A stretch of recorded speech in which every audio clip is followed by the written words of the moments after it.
Yeah, ready to go? We are, yes. Okay. Thank you everybody for coming, everybody on Zoom as well for joining. Thank you Pam and Sarah for helping to plan this today. And imagine not celebrating the life of Louisa, so I'm glad we're able to come together and do this today. I'm Brandy. I used to work with Louisa 10 plus years ago when she was working at Dr. Doring's office in Fremont at the vet dermatology. I worked in the ophthalmology side, but we shared the same space. So yeah, when I met her, obviously everybody who meets Louisa is struck by her and her colored hair and her colored scrubs and her just her personality and her spirit. So we became quick friends, and you know, as soon as I got to know her, she told me her whole life story about, you know, her struggles and how she's been sober for, you know, at that point around 30 years already. She told me how she used to be a lawyer and how she changed her life and how she, you know, wanted to help animals. So we became friends, and one day she came up to me and she said, what do you think about pet sitting? And I said, okay. And she's like, I'll pay you good, but you have to come to my house so we can meet all of them and walk through it. So I didn't know what I was getting into. I think I was there for a few hours, just meeting, the pre-meet. And, you know, it was just very clear how passionate she was for all exotics. She had geckos and snakes, tortoise and bearded dragons, and then she had all her rescue foster birds. So I learned their personalities very quickly. I never dealt with birds in my life. And so it was really cool for me because I never had that interaction and just kind of talking to them every day. And I was like, wow, they're really intelligent. They're really personable. And, you know, they all had issues. So I had to give them medication. I think I had to give an injection to a snake one time. And I was like, Louisa, we gotta draw a line here. She's like, you got it. I'm like, okay.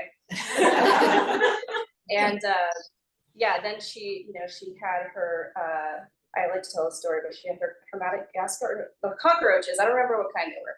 But she's like, I'm like breeding these cockroaches to feed to the reptiles, and I'm like, okay. And she's like, they're so sweet, and she like picked them up, and she was eating it, and I was like, even down to like the grossest like insects, in my opinion, like she was like still showing like love and affection for these tiny little creatures that she was going to feed to another animal. So. Yeah, and I just really admired her. You know, when I was working at the vet clinic, I was in college at the time. So it was like went to school full time, worked full time, and she just really inspired me as this like cool lady who's done so much in her life. And yeah, I'm really glad that I got to meet her. And I'm wearing the earrings she had brought me one time. She went to Sedona when I was pet sitting. So it's always something I treasure. So.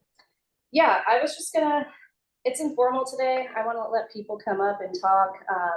I was able to get an obituary from her brother. So he shared that with me, and I was just going to go ahead and read it out. There's copies right there. Please take one if you like, and maybe we can share it online too on the website.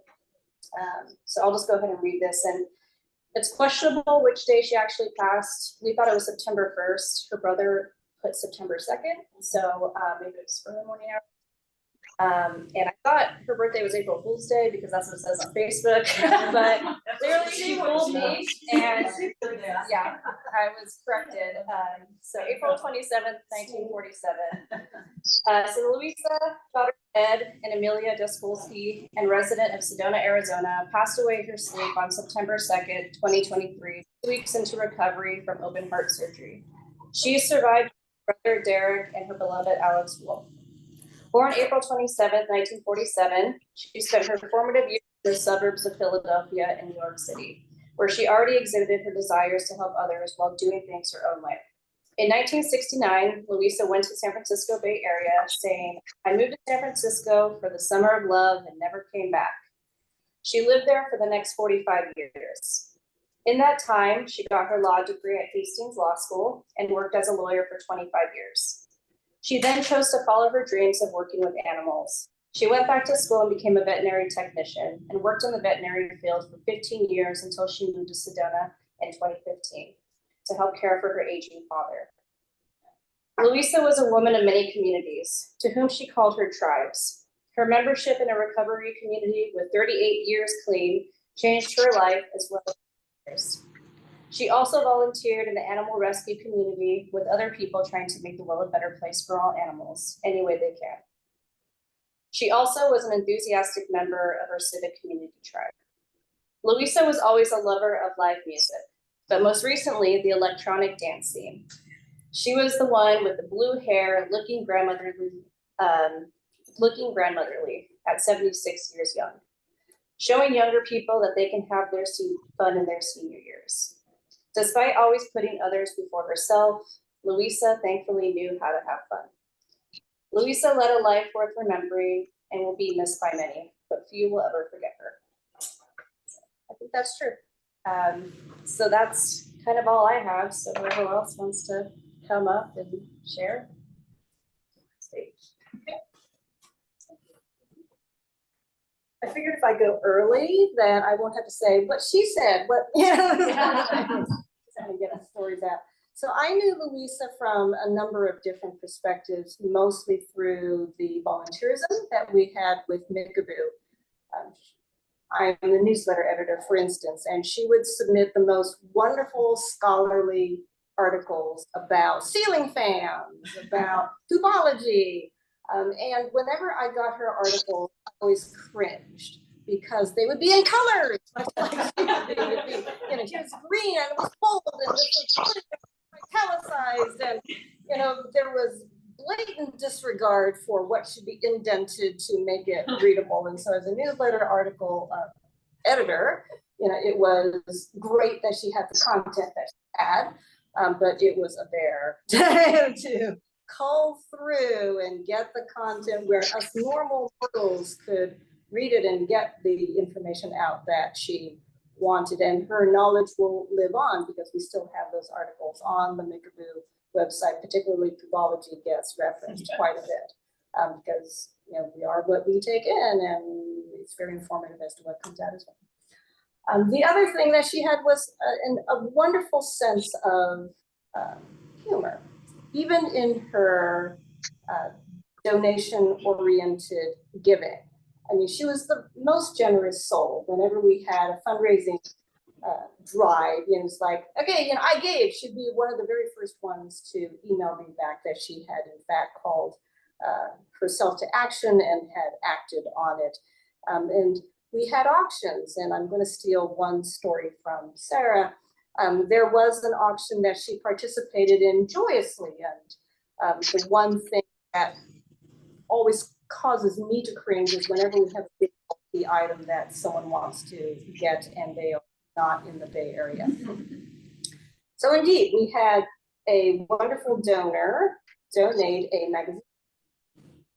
And it was one of those, fortunately, foldable magazine racks, but still, you know, big, bulky, not fit in a standard box, and certainly not something that could be economically shipped. But she bought it. She was in Arizona. And so Sarah might have some corollary there as to how we eventually got it. But I remember talking to Sarah weeks, if not months after. It's like, how did it go getting it over there? I haven't gotten it there yet. Right. And then the last thing that I'll mention before yielding the floor to somebody else is how wonderfully she shared her other gifts, that of her knowledge and of her just care for other human beings, because as was referenced here earlier, she would be the kind of person who would adopt not the easiest of the birds, you know, the birds that she could snuggle and require necessarily any care, but the ones that were hardest because she was that tech and could give them injections, could do the behavioral changes that needed to make that bird more comfortable living with us humans. And so she would take these birds that were just incorrigible. And not only did she take these birds, but I remember very specifically, she drove from Sedona to the Bay Area after making extensive pre-preparations. You know, how's this bird, how's that bird? Okay, I need to sort of plan how to meet all these birds and gather them all up and then drive, you know, all the way back with all these birds in her car. And she would take, you know, these birds that needed that advanced care that hardly anybody else would touch with a 10-foot pole, if not a 100-foot pole. So I think so that was another indication to me of the kind of person that she was. And I'm starting to choke up now. So it's a great indication for me to get off this speaking platform and yield it to somebody else. Thank you.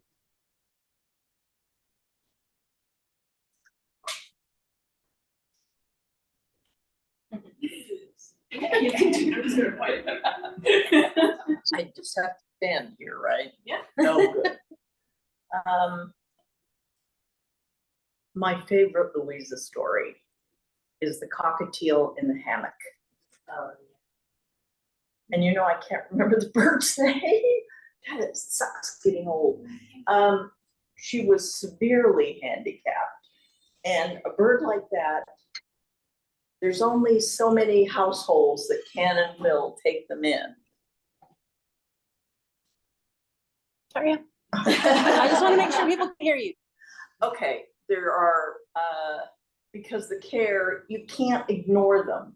You can't leave them with a pet sitter and hope everything will be okay. So Louisa made contact with a lady who did macrame art, and she created a hammock on a stand, and Louisa took her everywhere. She was teaching the class periodically at For Other Living Things back in the day, and she would bring the bird to class and sit her up where everybody could see, and the bird could see what everybody was doing. Because she interacted with the bird on a regular basis, she was friendly, she was interested, it was horrible. And Louisa she worked her life around taking a cockatiel in a hammock with a stand with her. Truly amazing. Getting to know Louisa, I mean, I grew up in the 60s. You know, Louisa's actually a year younger than I am. So life was very exciting then. And Louisa was just the epitome of what we all wanted to become. Compassionate, generous, open-hearted, funny, and she rode a motorcycle. She was, oh, by the way, a lawyer, and her hair was several different colors. I just can't imagine anybody doing that, but you know. Knowing her was a life experience. It was fun, and recently, my most recent interactions were getting a phone call saying, "Hi, sweetie, how you doing?" Hi, Louisa. Life is going to be very gray and boring in the future.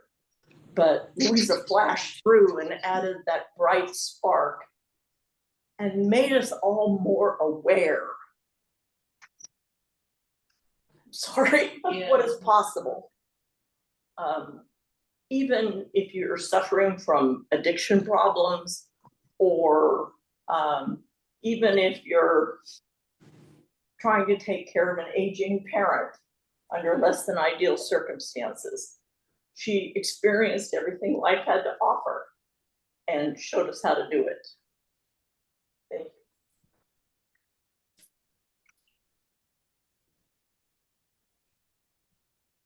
Should I continue our trajectory? Yes. That way we can all know what we're older. No. Of course not. I want to include Storm here. Storm is actually the main Louisa story I want to tell. This little fancy pigeon man in his pigeon pants is one of 4 that Louisa adopted and took care of and loved.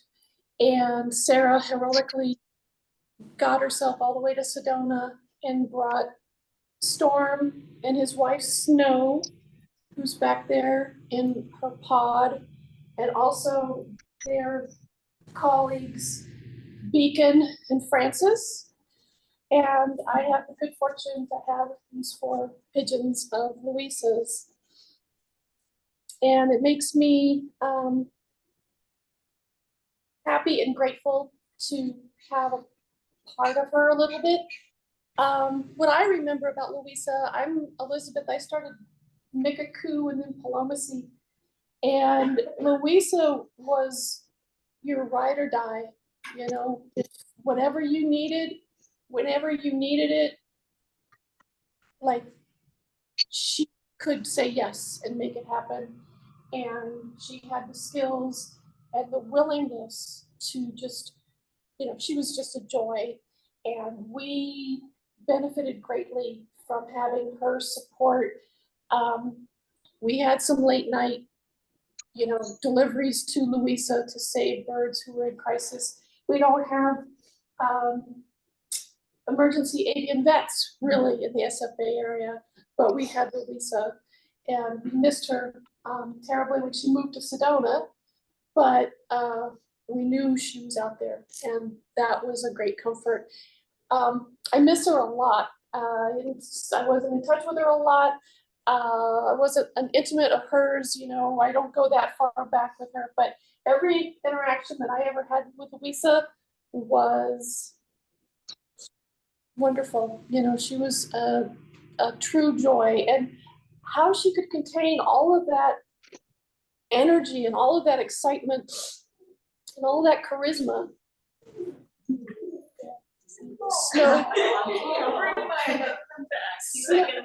Snow agrees. She said, "Oh my goodness," she says, "you have no idea." I can imagine if these guys could talk the dance steps they could teach us.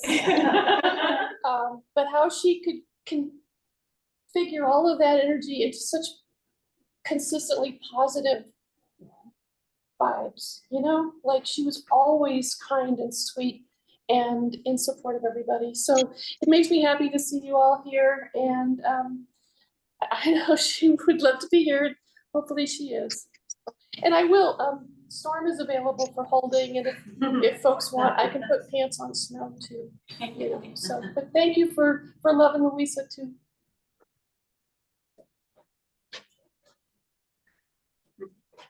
Okay.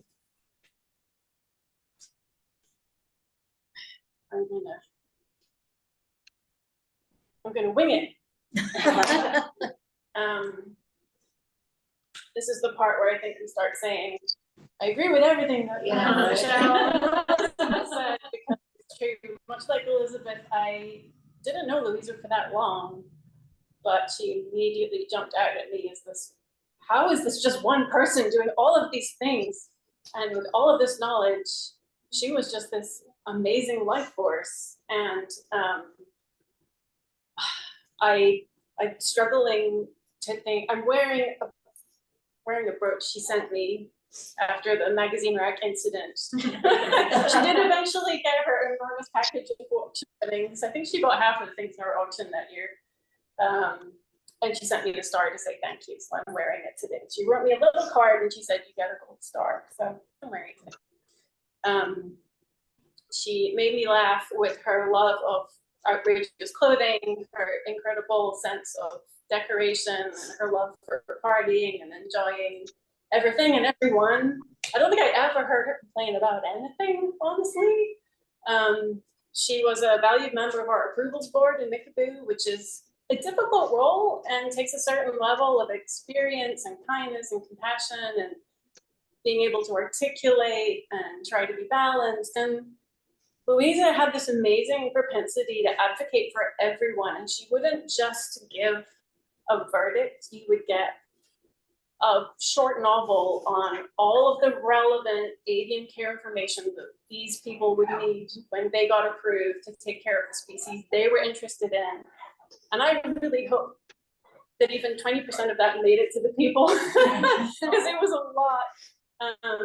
And to this day, when we finish the class, we include links to several of the articles that she wrote as reference material to follow up after the class is over.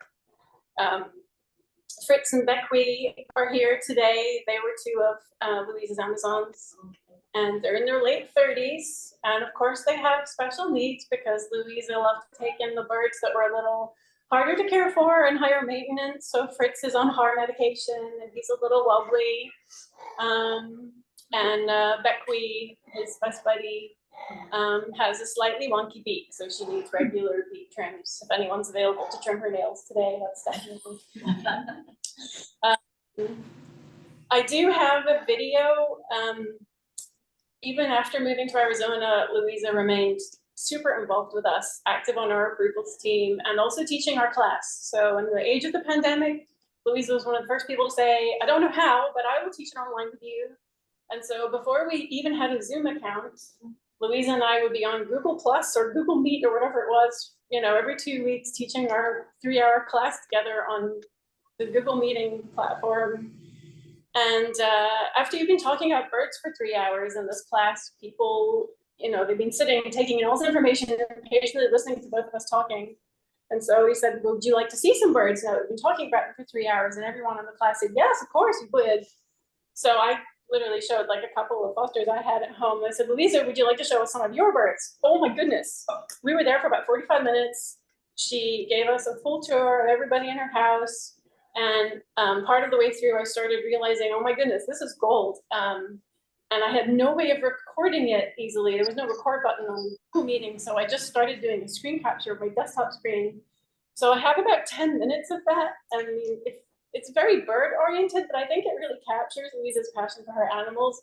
And there's a beautiful picture of her at the end because when she's finished showing all the birds, she flips the camera back to herself and she's wearing these amazing Amazon earrings. So if anybody wants to watch that at the end, it's about 10 minutes, but we can put it on and it's kind of nice to hear her voice again, honestly. So we have that if people would like to watch that. And for everyone on Zoom, I don't think we'll be able to share it because we run into some problems with the computer playing the videos, but we can get it to you. So if you do want to see it, we'll find a way to put it up for you somewhere. So I'll leave it there. I could talk about Louisa for hours. I could talk about birds for hours. So there's a lot of passion in that lady and we will all miss her.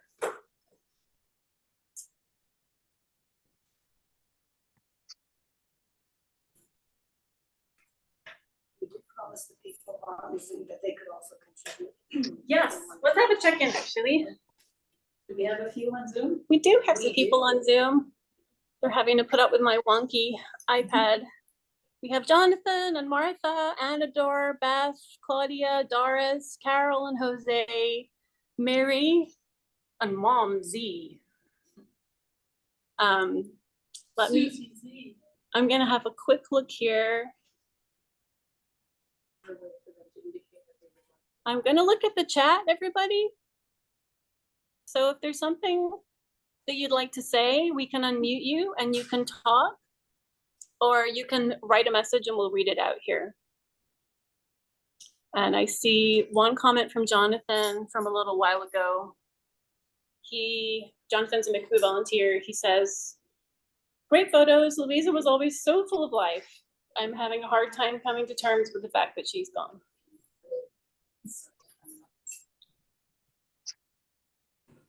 And I think we have one other person who would like to share. Iris? I'm gonna try asking you to unmute. Let's see, unmute. Hi, I just unmuted.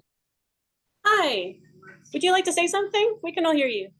Yes, I'm very grateful that you all did this today. I live in Florida, but I met Louisa basically on my first night living in Hayward in 1999.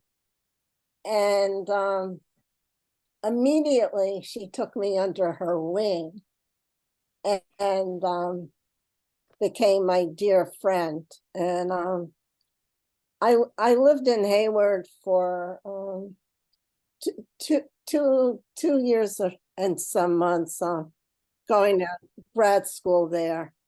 And I visited her home often, and all the birds and animals.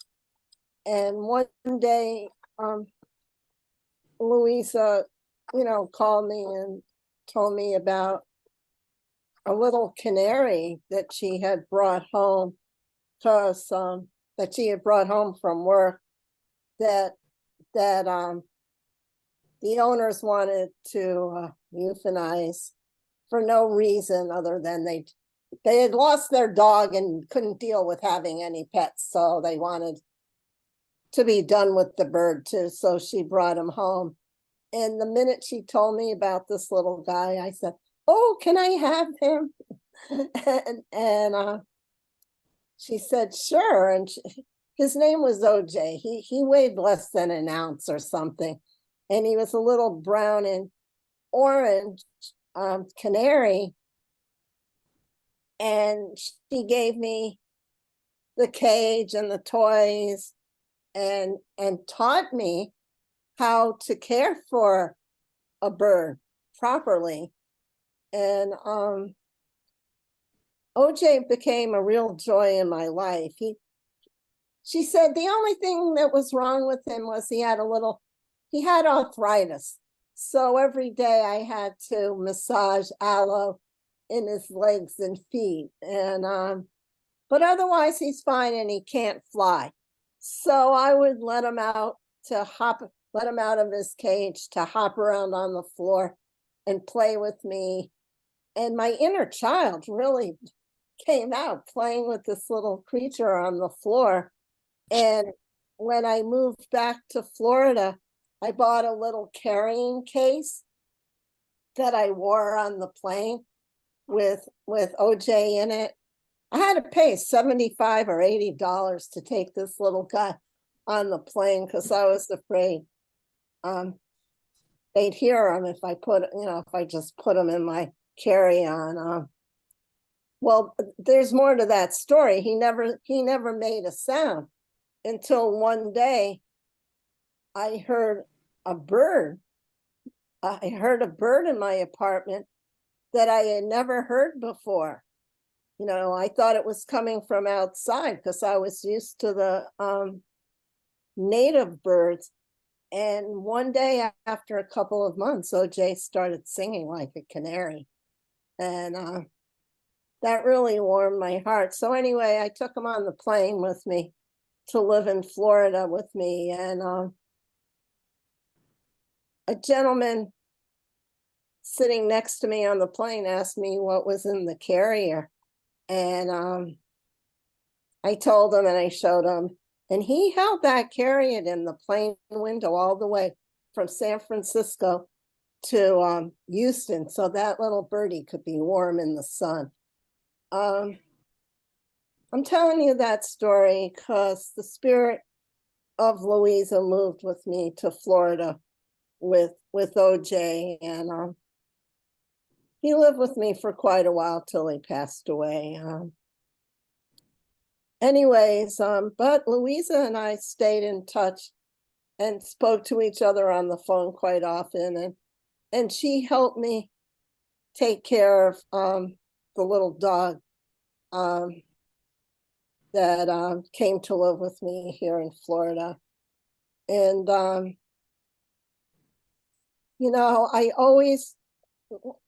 I met Louisa in Narcotics Anonymous Fellowship. That's where I met her.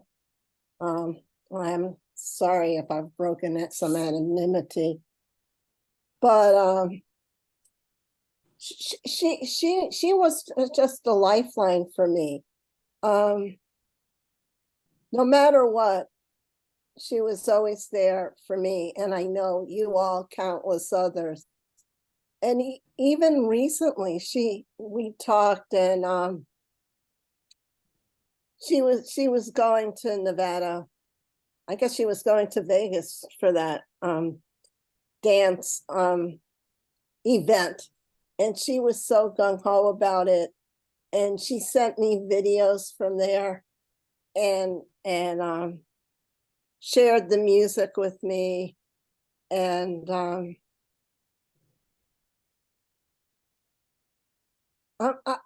really moved by Louisa's passing. It really affected me deeply. This year, I've lost quite a few peers have passed away, and I guess that's what happens when you get to my age. I'm a couple of months younger than Louisa, I guess. Was. Anyways, I love Louisa so much, and she's been such a significant part of my recovery for over 20 some odd years. And I just love her so much. And I'm really grateful that you all had this event, and we share this love for this totally amazing purpose that was put in our lives. Such a loving, caring, generous person, such an example of what this life is really about. So thank you for allowing me this opportunity. Thank you. Thank you. Thank you so much for sharing. Would anyone else on Zoom like to say anything?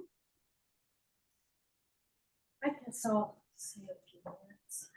Okay, we're gonna have Susie come up here and I'll check the chat on Zoom if anyone else is preparing to speak.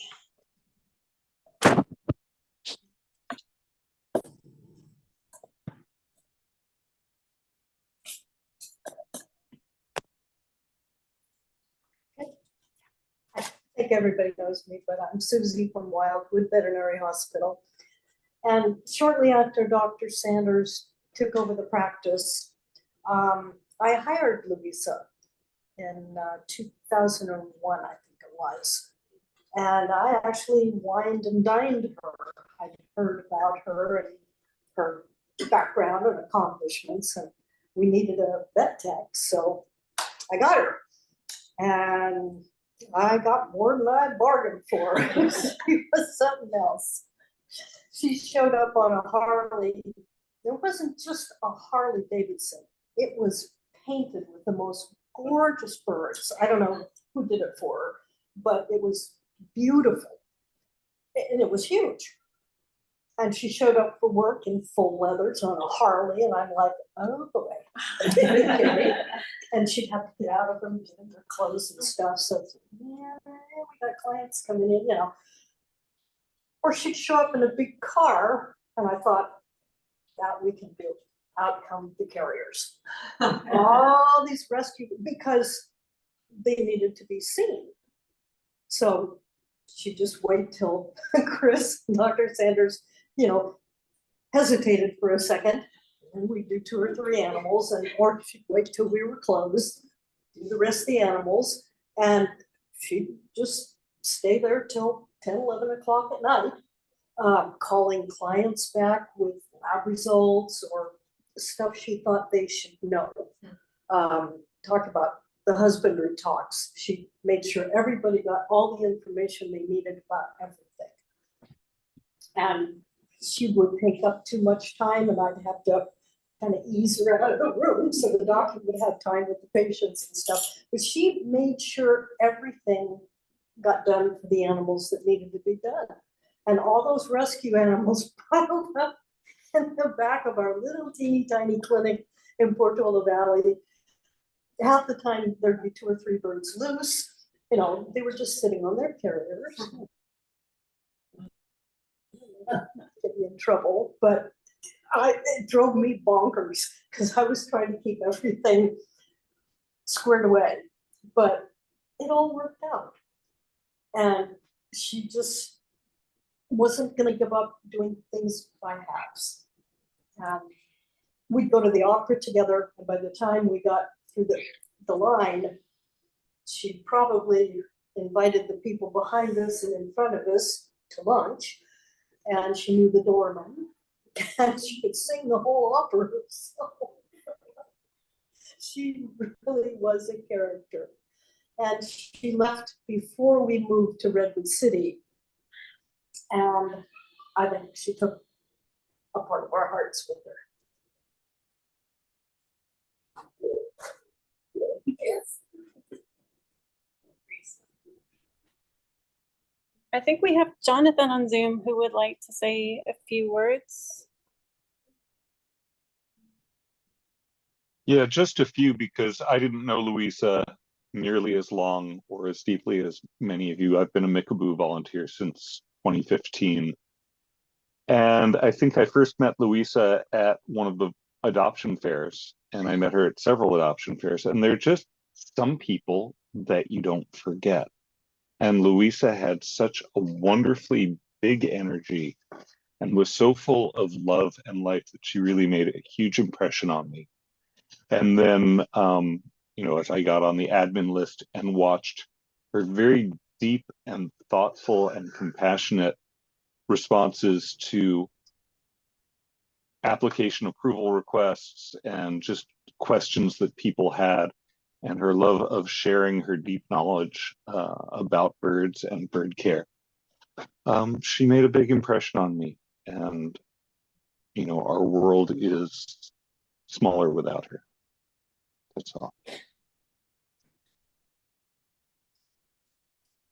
Thank you, Jonathan. Well said. That was perfect. The world is smaller without her. Checking the chat if anyone else would like to share anything.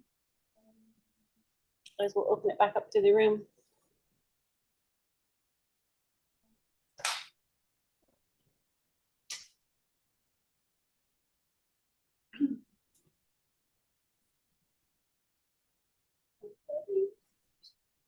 I remember more stuff.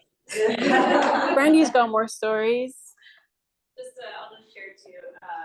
One of the things is like just around her compassion for birds, and you know, putting the birds and the animals ahead of herself. I remember when I would pet sit, she would go to, I don't know what the really expensive grocery store is it Andronico's or something like that?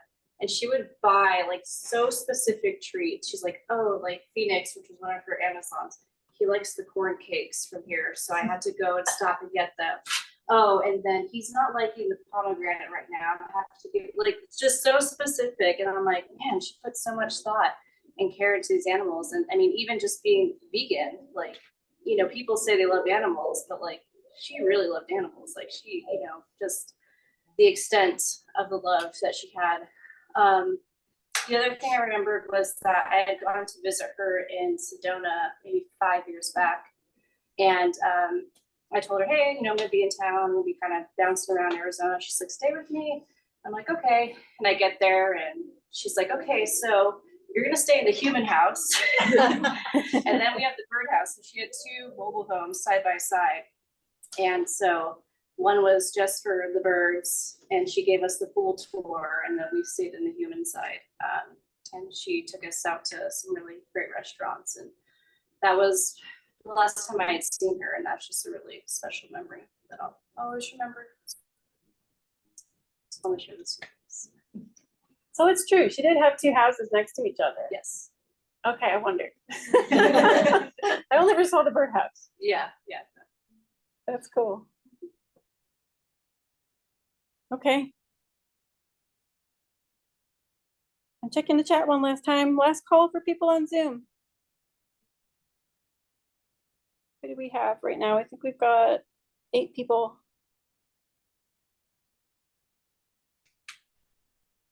Okay. Some lovely memories there. All right. Do we want to watch her bird room tour? Okay. All right. Well, there's a couple of warnings. It's a really, I haven't edited the video or cleaned it up. There's comments on the side from the people in the class saying things like, wow, I love your earrings. And, you know, what people in the class would say. People on Zoom, I'm gonna leave this pointing at the TV, but I don't know how much of it you'll be able to see or hear. Fly much because it was feet. But this, these in here, these platforms in here are all from Jody Diamond. These are all flatperch.com flat platforms. Wow. Yeah, they're really great. They're just, she uses stainless steel and an untreated pine. And I met her at the Oasis when she brought some of these, and I was completely amazed at the quality. I can show you some of her platforms that aren't in cages. See, these are some of the big ones. She also has small ones. So these are little ones from Jody. Okay, and then this size, and then you can see how solid these are. They're really good, and they're untreated pine. So even if you had a bird that ate them up, that's a corner one. These are going to go into some fantail pigeons. I just love her stuff. She's cool. Huh, Zippy. Yes. So Dr. Phil's got a cage. It's all set up with this, and then he comes out of his door and climbs over here and hangs out here.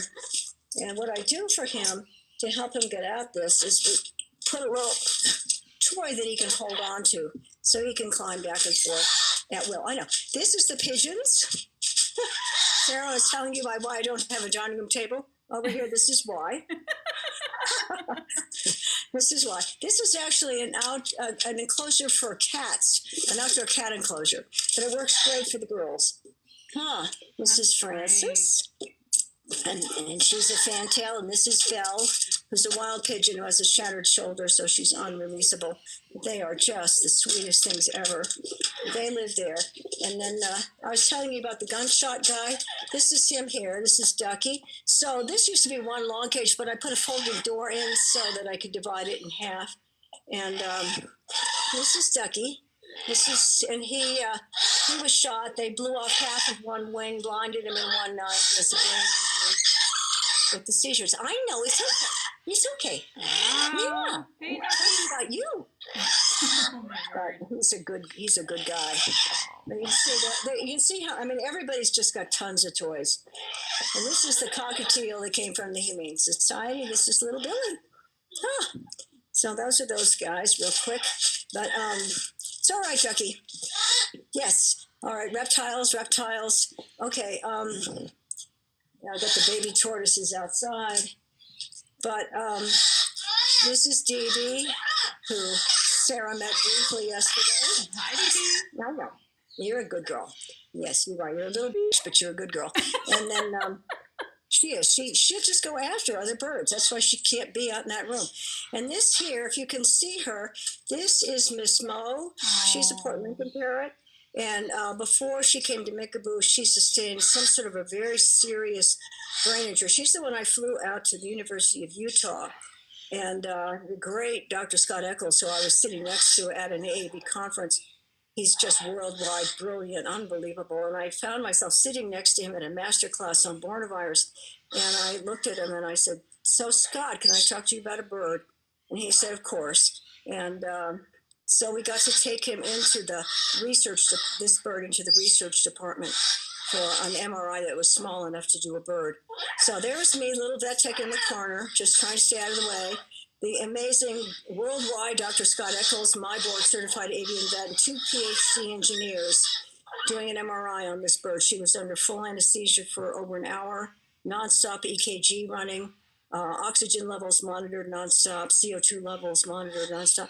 She's still, you can see, she can't stand. The back of her cerebellum, which is the lobe that governs balance and so forth, is badly, badly damaged. So when I adopted her, she would just roll if she tried to walk. Now she can take some lurching steps, but she's not in pain. She's a happy bird. She loves toys. She'll pick these things up and march around and drop them in her water, and she eats well. And, baby, I think she's cute as a button. She's better. She's compensating. I mean, she can take steps now, and Wow. she's a happy girl. She's a happy girl. But she has a little trouble swallowing sometimes, so I'm very careful with her. But, You yes. are You want to say hi? amazing, Louisa. I think, it's important to say that we talk about adopting special needs birds. There are very few people that would be equipped to look after a bird like Mo. Louisa is one of them, and her capacity to care for special needs birds is just extraordinary. Thank you, Louisa, for all you do for these Well, I guys. have oxygen here. I can nebulize. I can do sub-Q fluids. I can I mean, I've got, injectable antibiotics, oral antibiotics, injectable pain meds. I've got the whole shebang here. I've got like a triage clinic here at the house. So if she crashes, I have sat up with her in my lap at night, with oxygen tube in her mouth to get her up and running again. Not as severe as Marty the other night, but, and then we nebulized you with some amikacin, Yeah. Sounds like a real Isn't party. she cute? God, look at that face. I know, you are so cute. I just love you. Yeah, she's a good kid. So those are the critters, and then there's the reptiles who are not really part of this conversation. But okay, guys. But so, like I said, I have 2 chairs that are normally covered with toys, and you guys, yeah, hi Zip. Yeah, so anyway, this here, by the way, Zippy, let me reach in a little bit. He's a little fussy about people reaching in. This is called an AV hang. Nyla Kopp makes these, and she makes them to order. So they spin, and you tell her the size bird you have and the size cage you have, and this is bird-safe PVC, and she puts branches in depending on the bird that you've got. So you can have small ones or great big ones. And so her AV hangs are really, really cool. That's and so Zippy loves his. And he just comes in. You can see how many toys there are in there. He loves tearing all that up. And he gets down on the ground. He's about the only Amazon I've ever had that really likes to get on the ground and destroy stuff on the ground. But yes, you do. You have a good time with that. These guys here, Fritz and Beckley, because they're a married couple, I can't leave very much shreddable material in here. They can shred they like shredding, especially Fritz because his balance issues. But I take out whatever they shredded every night, because if it starts to pile up, then it's a nesting thing, and then Beckley can get a little bit off the hook with that. So we're very careful. Guys? Yeah, but you have a suite. You have a suite, you two. But this is from Jody. And Jody Diamond, flatbush.com. She is, if anyone's got big aviaries like Sarah, you might want to know about this. She's now making these hanging play gyms that are like 3 feet by 4 feet or something. Wow. They're big. I don't have a cage really that big, unfortunately. She's donated some to the Oasis because they have huge spaces, outdoor aviaries there. Yeah. The Macaw aviary at the Oasis is 40 feet by 100 feet. And the one for African Greys is 40 by 40. So they have huge outdoor caging there. So she's done it. But there are these great big things now that hang down and have all kinds of trick stuff on them that she's making for birds. And that's Jody. That's flatbirds.com. She's great. I've met her. Again, over the years, what I've gotten to do is I just really deal with people that I can talk to, that I meet, that I know the caliber of who they are and why they're doing what they're doing. I'm getting cranky, Sarah. That was an amazing tour, Louisa. I think it's true. I walk into pet stores and I look at the bird toys they have to offer, and I go, this is pathetic. They're pathetic. This is what people think bird toys are? No. Like you can see, I've got bins and bins of them and more in the storage room. So, yes, you nut job, you. I know. I love you, but you're crazy. Yeah, you wanted to attack Francis. What kind of a parent wants to attack a fantail pigeon? It's not even decent to do that. No. I think everybody wants you to adopt us, Louisa, so we can live with your birds. I have friends who have said that. Will you adopt me? All right. I think it's produce time, you can tell. Yeah. I think we've all got to go and feed either humans or pets. So we should probably wrap it up. Thanks again, everybody. Thank you, Louisa. You are such an amazing teacher. Thank you, guys. The way you present material. Yeah, and I'm happy to be available if anyone has any questions. And Sarah, we really are here to help and support you, because the whole deal here is to get you guys hooked up successfully. with a bird that's going to work for you guys. That's the whole deal. So, so Yeah. thank you for participating. Yeah, absolutely. I know it's a big time commitment, but you'll have parrots for a long time, so they're going to appreciate it. Thank you so much. All right, we're going to wrap up the meeting. You'll be getting an email. Please reach out to me. I'll type my email address one more time in the chat window, just to make sure that you have it in the event you don't hear from me. But you should have something before tomorrow morning. Where you can reply, and I'll be sending all the material that we presented today, so that you have that for reference. How you guys doing? Snappy time, huh? Thank you so much. Sarah, does she have neighbors close by or no? Yeah. She does, really? Yeah. Just like in a neighborhood. Yeah. I think they all knew she was the crazy bird lady. I called the mortuary to get information, 'cause there's nothing.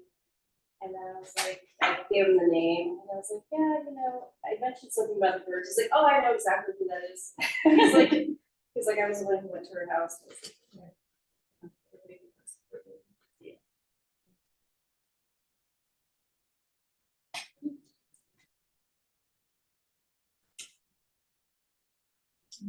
Okay, Zoom friends. Yeah, thank you so much for doing this. We're gonna wrap it up on Zoom. And big hugs for everyone. Thank you for joining. Thank you so much for the presentation and letting us be a part of Louisa's day. We loved her dearly. Thank you so much. Yeah, thank you guys for putting this on. Can you hear me, Sarah? Yeah, we can hear you, Anador. Hello. Yeah, so I just wanted to tell you, about 5 months ago, I took in my first disabled bird. I have a total of 12 birds, but they've always been able-bodied and healthy. And so I've entered a whole new realm. And so in honor of Louisa, I'm going to adopt little Bowie. She has a busted leg and a busted wing and lives in a cage very similar to what we've just seen on the video and with the low dishes and all of that. And yeah. That's awesome. Thank you, Anador. And we're all here for support as well. Yeah. Thank you. All right. Well, the birds say bye. We've got birds here. And the people say bye. Thank you. Bye. Take care, everyone. See you soon. Take care. Bye-bye. Thank you.